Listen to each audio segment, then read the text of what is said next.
बिहार विधानसभा चुनाव में सीएम चेहरे को लेकर सियासत गर्म है। विकासशील इंसान पार्टी के प्रमुख और महागठबंधन के उप मुख्यमंत्री उम्मीदवार मुकेश सहनी ने एनडीए पर निशाना साधते हुए कहा कि वे भ्रम फैला रहे हैं। सहनी ने सवाल उठाया कि अगर एनडीए सच में नीतीश कुमार को मुख्यमंत्री बनाना चाहता है तो उसे प्रेस कॉन्फ्रेंस कर औपचारिक घोषणा करनी चाहिए, जैसे महागठबंधन ने अपने मुख्यमंत्री और उप मुख्यमंत्री उम्मीदवारों की थी। सहनी ने कहा कि बिना स्पष्ट घोषणा के जनता को गुमराह किया जा रहा है और ऐसा व्यवहार लोकतांत्रिक परंपराओं के खिलाफ है। ये घुमा के बोले जलेबी बनाए, जैसे हम लोगों का प्रेस कॉन्फ्रेंस हुआ उसी तरीके से अगर वो मुख्यमंत्री बनाना चाहते हैं नीतीश कुमार जी को, जैसे हम लोगों का प्रेस कॉन्फ्रेंस हुआ कि सीएम डिक्लेयर हुआ, डिप्टी चीफ मिनिस्टर क्लियर हुआ, वैसे वो भी प्रेस कॉन्फ्रेंस करे तब मैं मानूंगा। ये तो चक्रे घुमा रहे हैं। आपको महाराष्ट्र में नहीं देखे थे क्या? शिंदे जी के लिए नहीं बोलते थे कि ये तो हमारे मुख्यमंत्री हैं, इन्हीं के नाम पे चुनाव लड़ा जाता, लेकिन चुनाव के बाद क्या परिणाम हुआ? खैर यहाँ पे तो परिणाम उनके पक्ष में आना ही नहीं है, तो चुनाव के बाद तो ये कुछ करेंगे ही नहीं। लेकिन अभी भी अगर उनके पास है कि अगर नीतीश जी अगर उनके सीएम बनाना चाहते हैं तो प्रेस कॉन्फ्रेंस करना चाहिए और खुले शब्द में बोलना चाहिए कि नहीं हमारे मुख्यमंत्री होंगे। अभी पिछली बार तो 10 दिन पहले की बात है, उन्होंने कहा कि भाई चुनाव जीत के आएंगे, विधायक दल का नेता बैठेंगे, वो डिसीजन लेंगे कि मुख्यमंत्री कौन होंगे। यानी कि अमित शाह डिसीजन नहीं ले रहे, वो विधायक दल के लेंगे कि वो बनेंगे। अब किसको बनाएंगे? जिसके पास नंबर होगा वो लोग खेला करने का सोच पहले से बना कर रखे। तो ये सिर्फ घुमा रहे हैं। उनको मालूम है कि विपक्ष इस पे हमला कर रहे, तो मैं सही बात कह रहा हूँ, मैं कोई हमला नहीं कर रहा। मेरे लिए तो अच्छा है कि नीतीश जी का चेहरा पे हम चुनाव लड़ेंगे। हमारे लिए कोई फैक्टर नहीं है नीतीश कुमार। नीतीश जी 2010 में फैक्टर हुआ करते थे, 2015 या 2020 में वो परिस्थिति बना कि वो मुख्यमंत्री बने हैं। तो आज तो अस्वस्थ होने के कारण हमारे लिए कोई फैक्टर नहीं है। हमारे सामने में अगर नीतीश जी का चेहरा है तो हमारे लिए बहुत ही ज्यादा अच्छा बात है। समाजवादी पार्टी के वरिष्ठ नेता अबू आजमी ने राहुल गांधी की टिप्पणी पर प्रधानमंत्री मोदी को निशाने पर लिया। आजमी ने कहा कि भाजपा वोट पाने के लिए कुछ भी कर सकती है और वही कर रही है। उनके अनुसार पार्टी को लगता है कि नफरत फैलाकर वंदे मातरम, हिंदू मुस्लिम जैसे मुद्दे उठाकर बहुसंख्यक वोट हासिल किए जा सकते हैं। आजमी ने आरोप लगाया कि भाजपा केवल मुसलमानों को परेशान करने वाले मुद्दों पर राजनीति करती है और दिन रात ऐसे विषयों पर शोध करती रहती है जिनसे अल्पसंख्यक समुदाय को तकलीफ पहुंचे। हाँ, वोट के लिए तो बीजेपी कुछ भी कर सकती है और बीजेपी कुछ भी कर रही है। देखिए, ऐसा है कि किसी तरह से नफरत फैलाना और इस तरह के मुद्दे लाना, वंदे मातरम के मुद्दे लाना, मुस्लिम लड़कियों से शादी करो हम पैसे देंगे, मतलब यानी ऐसी इश्यूज लाना जिसमें कहीं न कहीं से मुसलमानों को परेशान किया जाए, उनको दुखी किया जाए, उनके साथ जुल्म ज्यादती नजर आए, तो उनको ऐसा लगता है कि ये करने से मेजॉरिटी उनके साथ आ जाएगी। कुछ मत करो, डेवलपमेंट मत करो, काम मत करो, खाली मुस्लिम हिंदू करते रहो, जीत के आ जाओ। तो जैसे शेर के मुंह में खून लग जाता है ना, तो हमेशा खून ही ढूंढता है। तो ये लोग जो है ना दिन रात इसी पे रिसर्च करते हैं कि कौन सी ऐसी बात की जाए जिससे मुसलमान दुखी हो और हमें वोट मिल जाए। बिहार विधानसभा चुनाव 2025 के बीच कांग्रेस में प्रधानमंत्री मोदी को लेकर एक और बड़ा बयान सामने आया है। राहुल गांधी के बयान के बाद पार्टी नेता उदित राज ने तीखा हमला बोला। उन्होंने कहा कि प्रधानमंत्री मोदी राजनीति के लिए रोए हैं और अपनी मां का भी इस्तेमाल किया है। उदित राज ने आरोप लगाया कि गुजरात के मुख्यमंत्री बनने से पहले मोदी अमेरिका के कई राज्यों की यात्रा कर चुके थे, फिर भी वे खुद को गरीब बताते हैं। उन्होंने कहा कि जो व्यक्ति बिना वजह आंसू बहा सकता है उसके लिए नाचना कोई बड़ी बात नहीं। तो रोया भी है अपनी माँ को नहीं बख्शा है और कुछ भी कर सकते हो। राहुल गांधी जी ने कहा कुछ कर सकते हैं। अमेरिका में जाकर के रो रहे हैं कि मेरी माँ बर्तन मांजती थी। अरे भैया, चीफ मिनिस्टर बनने के पहले तुम अमेरिका के 20 राज्यों का दौरा किया और कहते हो कि मैं भीख मांग के खाया हूं। सब झूठ। और बटनगर उस समय रेलवे स्टेशन नहीं था, झूठ बोलते हो, कहते हो कि चाय बेचे। मतलब नाचना तो कम है, जो आदमी रो सकता है बिना मतलब जब नोटबंदी हुई तो रोया आदमी कि आओ मुझे मारो। ऐसा नौटंकीबाज दुर्भाग्य है देश का प्रधानमंत्री। पटना में केंद्रीय गृह मंत्री अमित शाह ने सरदार पटेल की 150वीं जयंती समारोह पर प्रेस कॉन्फ्रेंस की। शाह ने कहा कि आज जो भारत का नक्शा हम देखते हैं वह सरदार पटेल की दूरदर्शिता और दृढ़ संकल्प का परिणाम है। उन्होंने याद दिलाया कि आज़ादी के समय पूरी दुनिया सवाल कर रही थी कि 562 रियासतें एक देश कैसे बनेंगी, लेकिन सरदार पटेल ने कम समय में इस असंभव कार्य को संभव कर दिखाया। शाह ने युवाओं से आह्वान किया कि वे सरदार पटेल के योगदान को याद रखें और उनके एकता के संदेश को आगे बढ़ाएं। पूरी दुनिया मान रही थी और देश में भी कई लोगों के मन में सवाल था कि 562 रियासतें एक होकर एक भारत कैसे बनेगा। परंतु कुछ ही समय में एक दृष्टि से कार्य पर दृष्टिपात कर देखे तो बहुत कम समय में 562 रियासतों को एकीकृत करने का भगीरथ कार्य सरदार पटेल ने समाप्त किया और आज भारत का जो मानचित्र हमारे सामने है वो मानचित्र सरदार पटेल की ही देन है।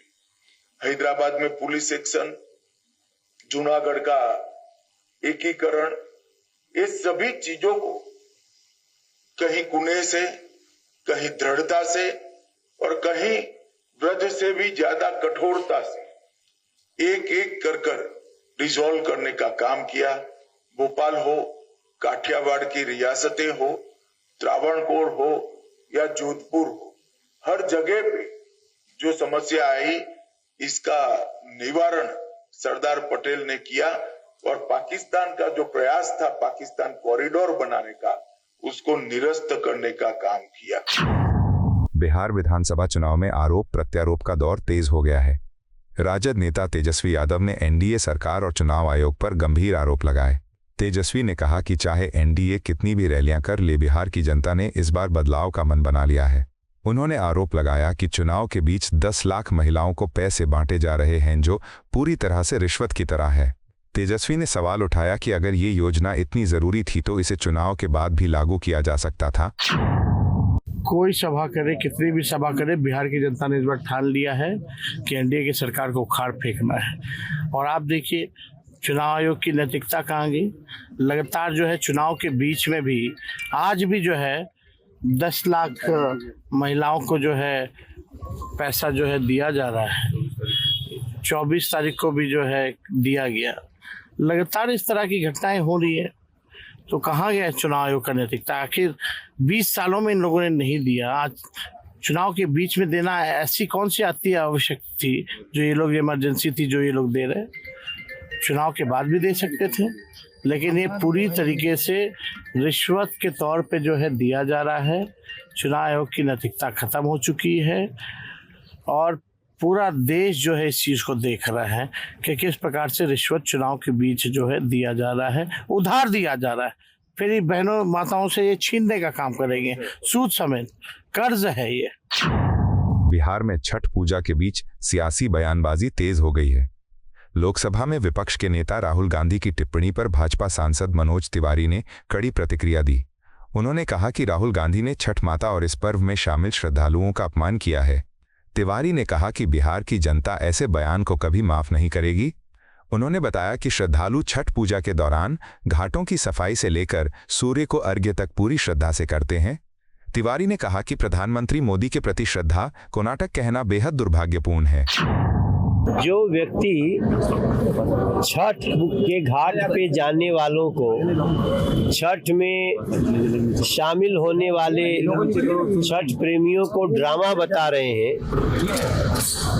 ऐसे छठ माँ का अपमान करने वाले राहुल गांधी को और उनके गठबंधन को बिहार की जनता माफ नहीं करेगी। छठ करने वाले लोग जो छठ व्रती होते हैं, उनके साथ बहुत सारे लोग घाट पे जाते हैं, घाट साफ करते हैं, पानी साफ करते हैं और बहुत सारे लोग इस महान लोक आस्था के महापर्व में खड़े होकर के अर्घ देने वालों को देखते हैं, स्वयं भी भगवान सूर्य को प्रणाम करते हैं। वो ड्रामा हो गया। राहुल गांधी छठ के पूजा में शामिल होने लोग ड्रामा करते हैं। आपको छठ का सम्मान नहीं करना है, मत करो। आपको सनातन का अपमान करना है, आप करते रहो, लेकिन नरेंद्र मोदी जी के छठ के साथ खड़े होने की भावना को ड्रामा बताना, ये करोड़ों उन लोगों को आप गाली दे रहे हो जो छठ का प्रसाद खाने के लिए, छठ के व्रतियों को प्रणाम करने के लिए, सूर्य को प्रणाम करने के लिए घाट पे जाते हैं। छत्तीसगढ़ के उप मुख्यमंत्री विजय शर्मा ने सरकार की आवास योजना पर बड़ा बयान दिया। उन्होंने कहा कि पूर्व प्रधानमंत्री के समय किए गए 18 लाख ग्रामीण आवास इकाइयों के वादे को अब पूरी तरह पूरा किया जा रहा है। 2011 और 2016 की सूचियों की शेष इकाइयों के साथ मुख्यमंत्री आवास इकाइयों को जोड़कर लक्ष्य हासिल किया गया है। शर्मा ने बताया कि प्रधानमंत्री नरेंद्र मोदी के बिलासपुर दौरे के दौरान 3 लाख इकाइयां वितरित की गई थीं, जबकि इस बार ये संख्या 3 लाख से अधिक होगी, जो योजना के इतिहास में एक नई उपलब्धि होगी। प्रधानमंत्री आवास ग्रामीण ऐसे 18 लाख आवासों को देने का वादा पहले ही चुनाव से पहले पुराने प्रधानमंत्री जी ने किया था, जब उनका चुनाव की रैली में आगमन हुआ था। नई सरकार बनने के बाद माननीय विष्णुदेव साय जी ने पहले ही कैबिनेट के पहले प्रस्ताव के रूप में प्रधानमंत्री के 18 लाख के आवास स्वीकृत किए। 2011 की सूची के प्रधानमंत्री आवास बचे हुए थे, 2016 अर्थात जो आवास प्लस की सूची थी वो भी बचे हुए थे। इन सारे ही सूची में जितने भी लोग बचे थे, साथ ही साथ जो अर्धनिर्मित आवास थे और जो सीएम आवास इन्होंने बाद में बना लिया था, उन आवासों को मिला करके, इन सब को मिला करके 18 लाख प्रधानमंत्री आवास की स्वीकृति दी गई है। अभी जब माननीय प्रधानमंत्री नरेंद्र मोदी जी आए हैं तो अपने पिछला रिकॉर्ड जो इनको था, जब बिलासपुर ही आए थे तो उन्होंने 3 लाख प्रधानमंत्री आवास स्वीकृत किए थे, गृह प्रवेश कराया था। इस बार ये संख्या 3 लाख से बड़ी होगी और इतने लाखों की संख्या में प्रधानमंत्री आवास में वो गृह प्रवेश कराएंगे और लाखों की संख्या में नए प्रधानमंत्री आवास ग्रामीण स्वीकृत करेंगे। ये बड़ी ही संख्या समूचे भारत में सबसे बड़ी होने वाली है। मैं हृदय से आभार व्यक्त करता हूँ माननीय प्रधानमंत्री जी का। मध्य प्रदेश के पूर्व मंत्री और भाजपा नेता नरोत्तम मिश्रा ने राजद नेता तेजस्वी यादव के चुनावी वादों पर तीखा प्रहार किया। मिश्रा ने कहा कि तेजस्वी यादव इस बार हर चुनाव से ज्यादा झूठ बोल रहे हैं। उन्होंने याद दिलाया कि तेजस्वी ने पहले भी लाखों युवाओं को रोजगार देने का वादा किया था, जो कभी पूरा नहीं हुआ। मिश्रा ने कहा कि बिहार की जनता उनके जंगल राज के दौर को भुला नहीं सकती। उन्होंने आरोप लगाया कि तेजस्वी बार बार असंभव वादे करते हैं और झूठ बोलना उनकी राजनीतिक परंपरा बन गई है। तेजस्वी यादव जी कितना झूठ इस चुनाव में बोल रहे हैं, कभी नहीं बोला होगा उन्होंने। एक मेरे को प्रसंग याद आता है, किस्सा याद आता है। उन्हें जो नौकरी देने का बोला है ना, 1 7 करोड़ों में हर घर से एक नौकरी देने का बोला है। वो आया, उसने कहा किसी से चुनाव में पूछा, इसी तरह की किसी व्यक्ति से, कि आपके पास 2 घर हैं तो एक आप जनता को दे दोगे? बोले दे देंगे। बोले 2 कारें हैं तो एक जनता को दे दोगे? बोले दे देंगे। बोले आपके पास में 2 प्लॉट हैं, एक जनता को दे दोगे? बोले दे देंगे। और बोले आपके पास में 2 बीड़ी के बिंडल हैं तो एक आप जनता को दे दोगे? बोले नहीं देंगे। बोले ऐसा क्यों, जब आप मकान दे रहे हो, दुकान दे रहे हो, खदान दे रहे हो? बोले हमारे पास ये है ही नहीं, जो है उसको देने की मना कर रहे हैं। तो इसके पास जो नहीं है वो देने की घोषणाएं किए जा रहा है। इनकी सरकार बननी नहीं है। लोगों ने इनके जंगल राज को देखा है और कभी भूल नहीं सकते लोग जिंदा जो जलाए गए।